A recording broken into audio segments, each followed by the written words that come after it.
Welcome back to the Boston Banner Breakdown Podcast. Today, I want to talk about three major Boston sports storylines. We are going to start with the Celtics, because after the way their season ended, there are a lot of questions about what comes next. Then, we will move into the Red Sox, because they are in a tough spot. The injuries are starting to pile up. The offense has not been good enough, and they're already putting themselves in a tough position where the wild card race might become an uphill battle. And lastly, we'll close with the Patriots. Even though the Patriots are not in season yet, they might actually have one of the more interesting storylines in Boston sports right now. Their schedule is out. The national attention for the Patriots is back. Drake Maye's expectations are sky high going into next season. And lastly, there are some lingering questions about if they need to make one more major move before training camp begins.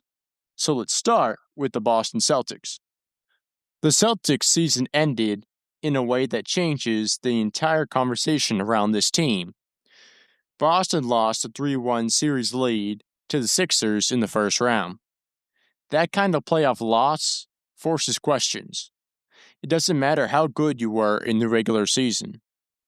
It doesn't matter how strong the numbers were. When you blow a 3-1 series lead and go out in the first round, people are going to ask whether this roster needs to change this off-season. And when you look at the regular season numbers, the Celtics were still very good. They finished 56-26, which was the second seed in the Eastern Conference. ESPN's BPI gave them a 26% chance to make the NBA Finals. Their team numbers were strong too. They had an 8 net rating, which ranked 4th. Their 120 offensive rating ranked 2nd.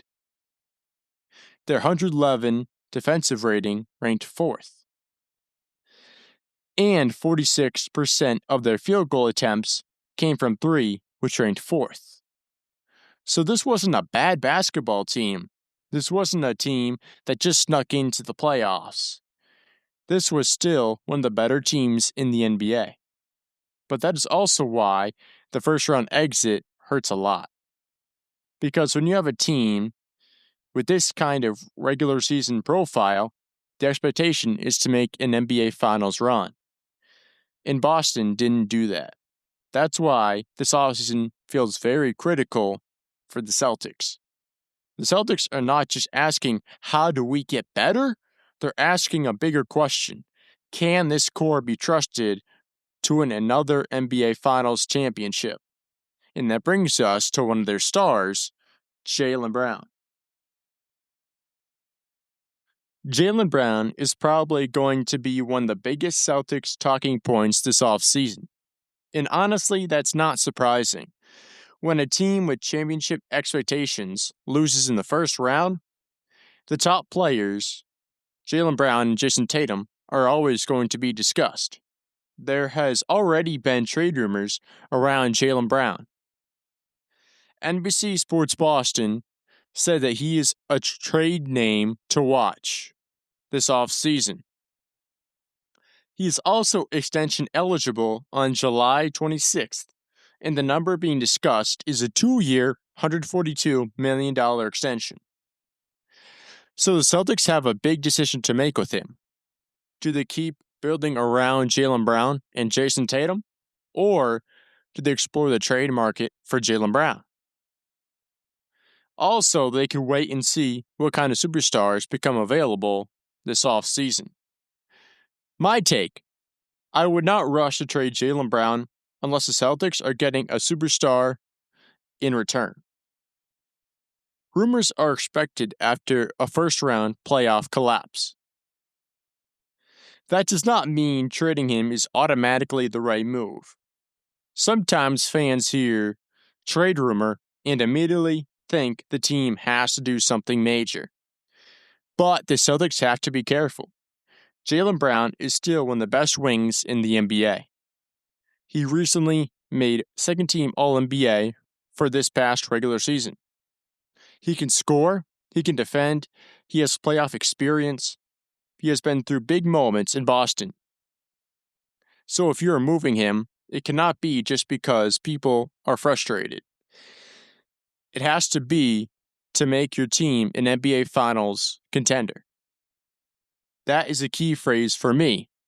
Does the move raise Boston's ceiling next season? If the answer is yes, then listen to the trade offers. If the answer is no, then you cannot panic to make a deal. Because trading Jaylen Brown wouldn't just shake things up, it could make the Celtics worse off. Now, the other part of this is the noise around him. Recently, on his Twitch comments about Stephen A. Smith, Brown called him the face of clickbait media. That added another layer to this story. It feels like the second escalation in this saga. And that matters because it shows how much pressure and attention is around Jaylen Brown right now. But I would separate the media noise from the basketball decisions. The basketball decision should be about whether Jaylen Brown helps the Celtics to win another NBA Finals. And I think he still does. So my stance is do not rush to trade Jaylen Brown. But if a true superstar becomes available, then Brad Stevens has to at least consider moving on from Jaylen Brown. The Giannis rumors are what makes this Celtics offseason really interesting. According to Mark Stein of the Stein Line, Miami and Boston are increasingly viewed as the two potential trade destinations that currently intrigue Giannis the most. Now, I want to be careful with that. That does not mean Giannis is definitely getting traded. That does not mean Giannis has demanded Boston. And it does not mean the Celtics are close to anything. But when a player like Giannis is connected to the Celtics, you have to at least discuss it. Because Giannis is one of the few players in the NBA who can make you think differently about your whole roster. If Giannis is available this offseason, the Celtics need to ask themselves, what is the price? Would Jaylen Brown have to be included in the trade? Would the roster still be deep enough to make an NBA Finals run? And would Giannis fit with the rest of the Celtics core? Those are some serious questions. But from a talent standpoint, it is obvious why Boston would be intrigued. Giannis gives you rim pressure. He gives you elite defense. He gives you rebounding. He gives you transition offense. And he gives you the kind of superstar force that can change a playoff series. The hard part is the cost. Because if you're trading for Giannis, you are not getting him for a small package. You're probably talking about a major salary, major picks, and a major superstar player going out. So again, it comes back to Jaylen Brown. If the Celtics trade Jaylen Brown, it has to be for a player who clearly changes the direction of this franchise. Giannis would 100% be that level of player. But not every rumor is worth blowing up this team for. That is why I would frame the Celtics offseason this way. The Celtics should not panic, but they can also not ignore superstar opportunities like Giannis if he becomes available this offseason. There is a balance. Another name that came up recently is LeBron James, and this one is interesting, but it's not the main Celtics topic this offseason. The report from Shams and Rich Paul was that every contender checked in. LeBron James is an unrestricted free agent this offseason. So naturally, people are going to ask, would Brad Stevens even consider signing him? And I think it's worth mentioning, because it is the king, LeBron James. Even at this stage of his career, he is still one of the best playmakers in the NBA. He brings elite playoff experience, he can create elite offense, and he can control the pace of a game. If you put him next to Jaylen Brown and Jason Tatum, as well as the rest of the Celtics core, there's at least a basketball argument for why it would be interesting. But there are also major reasons why Boston should avoid it. Their age is a big question. The money is a big question. The timeline is a huge question. And lastly, the media attention is a question. And financially, it may not even be realistic unless there are major roster moves. So my take is LeBron is worth mentioning because of who he is, but he should not be the Celtics' main target this offseason. The Celtics should not build their summer chasing LeBron James in free agency. If something unexpected comes up, then you listen and you possibly go after LeBron James. But right now, the bigger Celtics questions are still Jaylen Brown, Giannis in this front court. The front court is another area Boston has to address this offseason. My take is that the Celtics need more size and rebounding, but the player has to fit their spacing and defensive style. That is the important part. It's not just about getting any big man, it's about getting the right big man. The Celtics want spacing, defensive versatility, and they want players who can survive in playoff matchups. So when we talk about possible frontcourt options, we have to look at both the strengths and the concerns. So let's start with Isaiah Hartenstein. He averaged 9 points per game and 9 rebounds per game for the Oklahoma City Thunder last season. The Celtics would like him because he's a strong rebounder, a good screener, a physical interior player, and a smart passer for a big man. He could help Boston by giving them more size, toughness, and rebounding. But the problem is the money. His club option is $28 million. That makes him very difficult to acquire. Boston may not want to use major salary matching piece for a center unless they view him as a major difference maker. So Hartenstein is interesting, but probably not realistic. Next, there's Robert Williams, also known as Time Lord. He averaged 6 points per game and 7 rebounds per game. His contract is $13 million. And with him, the appeal is obvious. He already knows Boston. He knows the system. He brings athleticism, rim protection, lob threat ability, rebounding, and defensive versatility. If healthy, he could give the Celtics a type of energy and shot blocking they desperately need. But that is the issue. If healthy, the injury history is a huge concern. Even if the contract is more affordable, the question is whether Boston could trust him to stay healthy through the entire full season and a deep playoff run. Lastly, there is Joseph Nurkic. He averaged 10 points per game and 10 rebounds per game. His average salary is about $17 million. The Celtics would want him because he gives them size, rebounding, physicality, and a true interior presence. He can help on the glass, he can defend bigger centers, he can provide a more traditional big man option if Boston wants to add toughness. But the concerns are salary, mobility, and fit. He may not fit Boston's preferred play style if they want a faster, switchable, floor spacing big. And he has had injury concerns in his career as well. So with all three players, there's a version that makes sense for the Celtics. But there's also a reason to hesitate. That is why the frontcourt search has to be specific. The Celtics need size and rebounding. But they cannot just add any big name and assume it works out. They need the right fit for their system.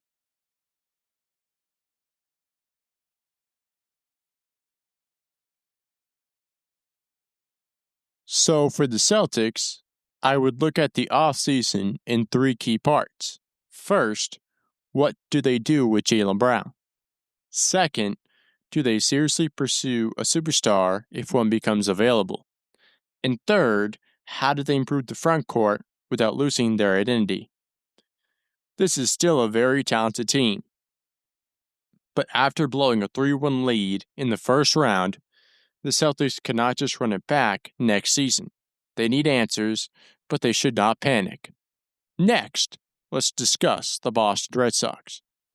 The Red Sox are in a difficult spot. They're 25-33. They're 5th in the AL East. They're about 3 games back from the third wildcard spot. They just won the series versus the Cleveland Guardians 2-1 on the road today. That is not where you want to be, especially when the offense has been this bad. The Red Sox have scored 222 runs, which ranks 27th. Their .693 OPS ranks 21st. They have only hit 43 home runs, which ranks 29th. These numbers tell the story. The offense is not doing enough, and the problem is not just one bad week. When you're near the bottom of the league in runs, OPS, and home runs, that is a team-wide issue. You can survive a cold stretch. You can survive 1 or 2 struggling hitters. But when the whole offense lacks power and consistency, that becomes a much bigger problem. And now you add the Trevor Story injury to the mix as well. The Trevor Story injury makes the Red Sox situation even tougher. He had sports hernia surgery and is expected to miss several weeks. That leaves Boston with another hole in an offense that was already struggling. But it opens the door for Marcelo Mayer. If Mayer gets a real opportunity and produces, he could give the lineup some energy and fans something to watch during a frustrating stretch. But the Red Sox cannot put everything on one young player. The bigger issue is still that the offense needs more power and consistency. Garrett Crochet is another major storyline for the Red Sox. The encouraging update is that he is progressing and reportedly pain-free after a bullpen session. But the bigger question is not just when he comes back, it is whether he looks right when he returns. His numbers before the injury were concerning, with a .630 ERA in 30 innings, and hitters were making too much hard contact. So for the Red Sox, Crochet being available is important, but being effective matters even more. If the Red Sox want to stay in the wild card race, they need him to come back and be healthy, and give them real stability in the rotation. So when I look at the Red Sox right now, the biggest issue is the offense. The injuries matter, the pitching matters, but the lack of power is the main problem. If they want to stay in the wild card race, they need more production, more extra base hits, and more consistency from the lineup. The Red Sox do not have to fix everything in 1 week, but they also have to start showing signs of life from the offense. Because if they keep playing like this, the season could start slipping away sooner than later. Now, let's get into it with the New England Patriots. The Patriots are not in season yet, but they are absolutely worth talking about. And honestly, after the Celtics and Red Sox, the Patriots might be the third team that has the most attention in Boston sports right now. The schedule release gives you a real topic. Drake Maye is a key storyline. Mike Vrabel gives you a new direction for this franchise. And the A.J. Brown rumors give you a major what-if conversation. So, let's start with the schedule. The Patriots are not in season yet, but the schedule release gives them a key storyline. National attention is back in New England. The Patriots reportedly have 5 primetime games next season. And that tells you the league believes the Patriots are going to be very good again next year. A lot of that comes back to Drake Maye and Mike Vrabel. Maye gives them a franchise quarterback, and Vrabel gives this franchise a new direction. But the spotlight also raises the expectations surrounding this team. This is not just about development anymore. The Patriots want to show that they can be more competitive, especially when the schedule gets tougher and the games get bigger late in the year. That is where we find out if they have just improved or if they're actually ready to matter again. That brings us to Drake Maye. For Maye, the expectation is not just development anymore, it is production. Last year, people wanted to see flashes. Now the Patriots need him to show he can be the franchise quarterback for a winning club. That does not mean he has to throw for 350 yards every week. It means he has to be more consistent. Can he keep the offense on schedule? Can he avoid the big turnovers? Can he make the routine plays? And when the explosive play is there, can he hit it? Those are the next step question marks for Drake Maye. The talent is clearly there, but this season is about proving it week after week, especially in bigger games with more national attention. If he doesn't, the conversations around this Patriots team can change in a hurry. But I also think it is important not to judge Drake Maye in a vacuum. Quarterbacks matter more than anything, but the situation around them still matters. If the offensive line struggles, Maye is going to look worse. If the receivers cannot separate, the offense becomes harder to run. That is why the Patriots' offseason matters so much. If they expect Maye to make a real leap this season, they have to protect him and give him enough weapons. The tackle investment shows they are trying to help him up front. But weapons question is still there, and that is where the AJ rumors become very interesting. The Patriots still have one major question before camp. Do they need one more big move? And if that move is AJ Brown, then yes, that would change the entire conversation around Drake Maye. Without AJ Brown, the question is whether the Patriots gave Maye enough help this offseason. With AJ Brown, the question becomes, how far can this offense go next season? That is the difference a true number one receiver can make. AJ Brown would not be just another wide receiver one. He would be the kind of player defenses have to game plan around. He would give Maye a reliable target, make life easier for other receivers, bring physicality, and add yards after catch ability. But I want to be clear, AJ Brown is not a Patriot right now. There is still a rumor around this conversation. So I would not talk about it like it's finalized. But as a fit, it makes a lot of sense. If New England wants Drake Maye to take a real leap next season, adding AJ Brown would be one of the clearest ways to help him. It would show the Patriots are serious about building around their young superstar quarterback. You protect him, you give him weapons, and then you find out how high his ceiling really is next season. So for the Patriots, I would look at three main things. First, the schedule tells us national media attention is back. The primetime games show the league believes New England is worth watching again. Second, Drake Maye has to take the leap next season. It cannot be just flashes anymore. He has to show more consistency, more production, and prove he can be the quarterback of a winning team. And third, the roster around him still matters. The Patriots have invested in protecting him, but the weapons question is still there. That is why the AJ Brown rumors are so interesting. If they somehow add a true number one receiver, it would change the conversation around this offense entirely. That is why the Patriots are worth talking about right now. They are not just an offseason team waiting for camp. They are a team with expectations building going into next season.